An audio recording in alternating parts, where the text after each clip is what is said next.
Welcome to Fireside Giants. My name is Alex. Today we're going to be talking about Leonard Williams and the latest contract updates regarding his new deal and a long-term extension that we all expect the Giants to complete in the near future. Of course, the Giants have until March 9th to utilize the franchise tag, and we are going to talk a little bit about, how they could utilize the tag, maybe a transition tag on Leonard Williams to give them a little bit more leverage and time to figure out a long-term deal, because that's kind of the situation right now. As Dan Duggan of The Athletic reported, the two sides are not close on a deal yet. So that's kind of a little bit problematic because, when you're looking at Leonard Williams, he was very productive last year, and I want to dive into some of his statistics. Before we do that, I hope you guys enjoyed the live stream. For those of you that actually tuned in, we had over 1,000 people hang out with us and talk Giants for a little while. A couple funny stories, did some live mock drafts. We want to do that in the future. We're going to bring on some awesome guests live for you guys so you can ask some questions, including Brian Walker. He trains with Jabril Peppers and Darnay Holmes, so he'll have some really good insight into those two guys and really what we're looking for next season, and how defensive backs are supposed to play. Any questions you guys have, of course, you can run by him when we do the live stream, probably in about 2 weeks. But regarding Leonard Williams, this is an interesting scenario that I think the Giants want to wrap up before it gets too deep into the offseason. Free agency's coming up in a couple weeks. Franchise tags are probably going to start hitting next week, I would imagine.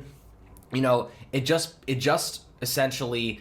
They just got the ability to utilize the franchise tag a couple days ago, and no teams have done it yet. That was expected. Usually they wait, see what's going on in the market and what players are going to be, hitting free agency if they think it is deserving to hit a guy with the franchise tag, because they don't need to do it right away since free agency hasn't started. Nobody can sign players yet anyway, so it's not entirely necessary. It just gives them some time. It just gives them a couple weeks in between to figure things out. But with Leonard Williams, he's a guy that was integral to the Giants defense last year. He was an elite run stopper. The Giants had a top 10 run defense, and they ended up having a top 10 defense just in points allowed per game. Leonard Williams played a huge part in that. He had a career year with 11.5 sacks, career high. He had 57 combined tackles, 30 quarterback hits, a career high, 14 tackles for a loss, career high, and 62 total pressures, another career high.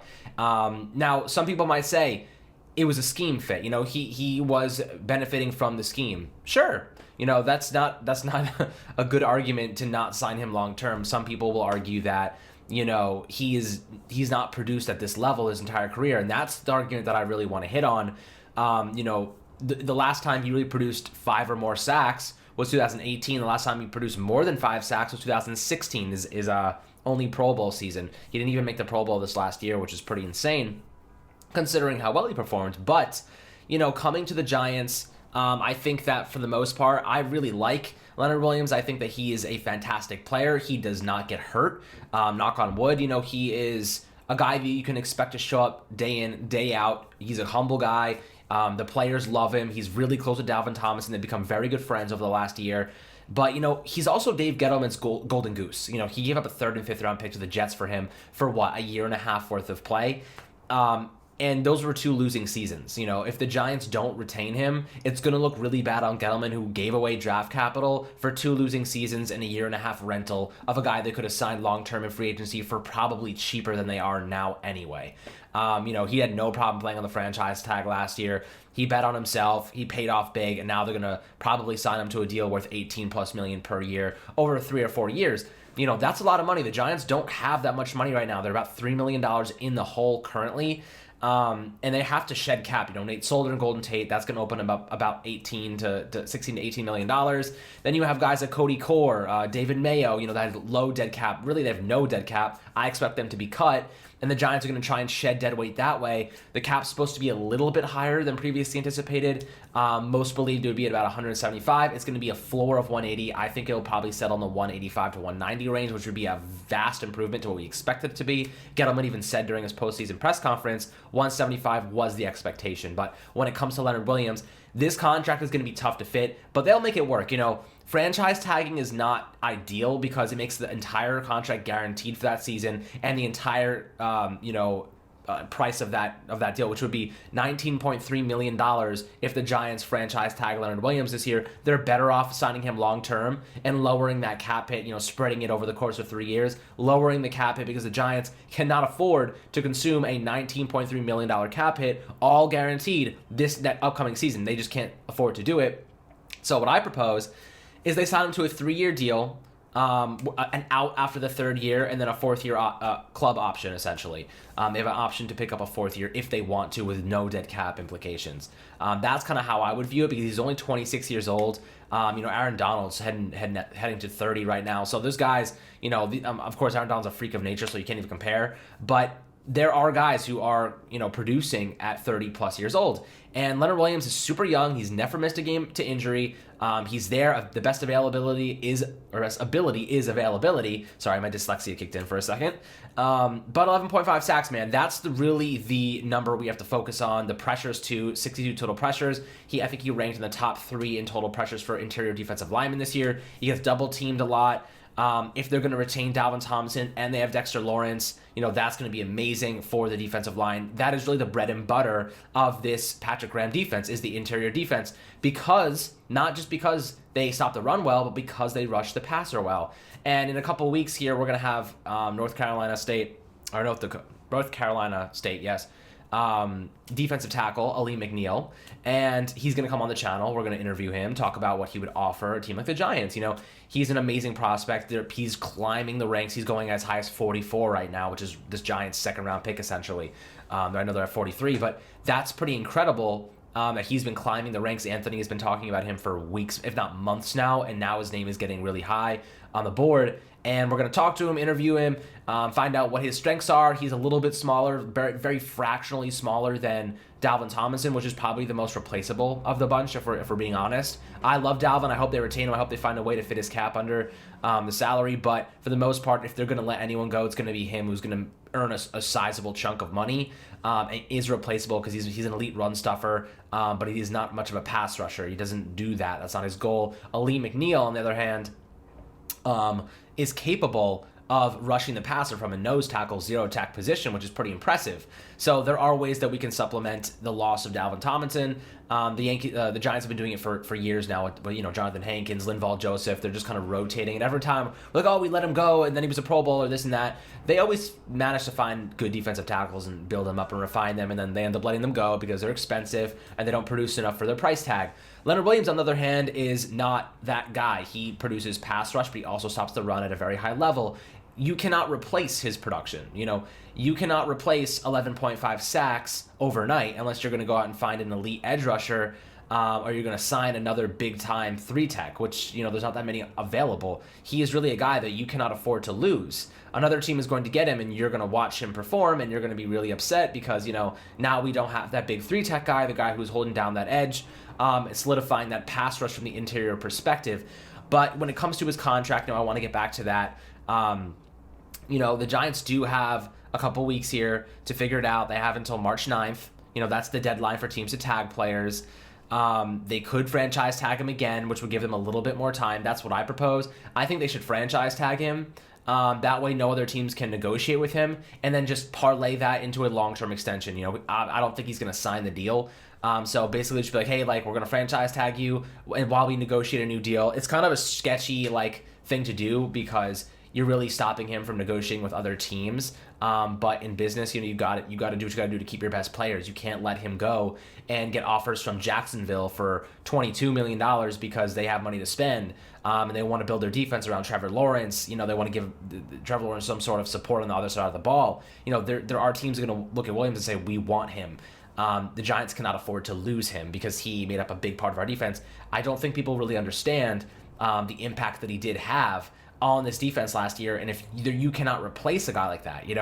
If you do save that money, though, you could say, okay, let's get the best receiver that we can possibly get and sign a pass rusher, and then draft an interior 3-tech. It's not that easy, though. It's not that easy to find interior 3-techs that are going to produce 10 plus sacks per year and are a good scheme fit. Leonard Williams is a phenomenal scheme fit. Patrick Graham got the most out of him, and that was in the first year of a new scheme with new faces across the board. We're talking Logan Ryan, Xavier McKinney, James Bradbury, Blake Martinez, Carter Coughlin, Jabal Shared, Isaac Yadam. These guys, their entire defense was brand new, and they managed to be a top 10 unit. You don't want to mess with that continuity. You really don't want to mess with that, because that is a problem. It's the offense that needs the support. If I'm the Giants, I'm finding a way to get Leonard Williams signed long term as soon as I can. He wants to wait. Ideally, he wants to wait, see what other players are getting, and then reset the market, or at least as much as he can in a COVID cap year. That's kind of what I'm thinking. He probably wants to see what other teams are offering, because if he can create a bidding war for himself, that's only beneficial to him. He said in the past, I don't care about the money as much as I do just about enjoying football and really playing well. He says he doesn't care about the money, but he's basically given the leeway, or really giving his representatives the option to say, you know what, just go get me the most money you can possibly get. I just want to play football for a good team. I just want to be a good player and be in the right situation for me. Obviously, the Jets were not that, as they aren't for most teams, and players are the Jets are a mess most of the time. But Leonard Williams came here. He looks a lot better. I don't think we can ignore that, and I think letting him go would cause a lot more problems than solutions. I know the price tag is scary, but now's the time to spend your money with a quarterback on their rookie deal. Look at the Saints. They're opening cash and cap space up like I've never seen before, and they're a Super Bowl contending team every year, or at least over the past couple seasons. They've already extended, Alvin Kamara on a new contract. They just lowered Drew Brees' deal by $24 million. They cleared cap. They're probably going to have to get rid of a couple guys, but when your quarterback's on a rookie deal, you have a lot of flexibility with what you can do with the cap in terms of adding extra years onto guys' contracts. I expect to see them maybe manipulate James Bradbury's deal, maybe Blake Martinez. They're going to shed a ton of dead cap, a ton of dead weight, and they're just going to fill those reserve spots with draft picks. That's what the Giants are going to do. We saw them do it last year. Look at how many linebackers they drafted. A couple secondary guys. They're just going to plug and play, get those guys in the depth spots and refine them and really fit to their scheme. David Mayo's good, but he's not great. You can replace a run-stopping linebacker in the draft. That's not a big thing. You could basically say, David Mayo, you're gone. Tay Crowder, welcome to the team. You're now in that depth spot. You taking over for David Mayo. That's kind of what they're going to do, in my opinion. You also have the Runza Carter and O'Shea Zimmern is coming back. Those two guys are on their rookie deal still. The Giants are going to shed dead weight this offseason. You're going to see a lot of guys get cut, and a lot of teams are going to be doing this too. A lot of one-year deals are going to be signed, but for the most part, I expect to see them manipulating a lot of contracts, getting rid of a lot of dead weight, and trying to fit guys like Leonard Williams under the cap and then spreading their cap head out over a couple of years. The Giants have a ton of money next year. Expect them to move that cap hit to next season, because Daniel Jones still on his rookie deal. They did the same thing with Logan Ryan's contract. He doesn't count that much this year. I think he counts about $7 million in cap this year, and next year it bounces up a pretty sizable number. But I'll find that right now for you guys, so that way I can kind of tell you how they might structure this new contract with Leonard Williams. So basically, for 2021, he's going to count $7 million in dead cap, or rather a $7 million cap hit. The dead cap hit is $18.5 million, so that's irrelevant because they're not going to cut him. They'd only have to pay that if they cut him. But he's $7 million in cap hit, and 10.75 in 2022. So you already see them starting to backload deals to the second year, which is 2022. That's kind of what I think they're going to do with Leonard Williams. These are the 3-year deals. They're doing this with everybody. They did this with Blake Martinez and James Bradbury. Just kind of decreasing dead cap over 3 years, so that way they can get out of it if they want to. And then they have an out in Logan Ryan's deal after the second season. So it's a $1.5 million dead cap. Nothing crazy. He'll be 32 years old. So that's kind of what I think. The Giants have a little bit of work they got to do, but Leonard Williams, man, that's a contract that's going to be interesting to see how they figure it out. I expect them to use the franchise tag just to give themselves more leverage in the negotiation process, and I really think that they're going to do a good job of figuring this out. They want to re-sign him. They want to re-sign Leonard Williams, and they want to re-sign Dalvin Tomlinson. Let's see what they do to actually make it happen, because that's the big question, guys. But as always, thank you so much for tuning into this little quick hitter on Leonard Williams, what my thoughts are on this negotiation process. I'll be updating you guys on any new information that comes out, as always. So I hope you guys enjoyed the video, and we'll catch you guys on the next one.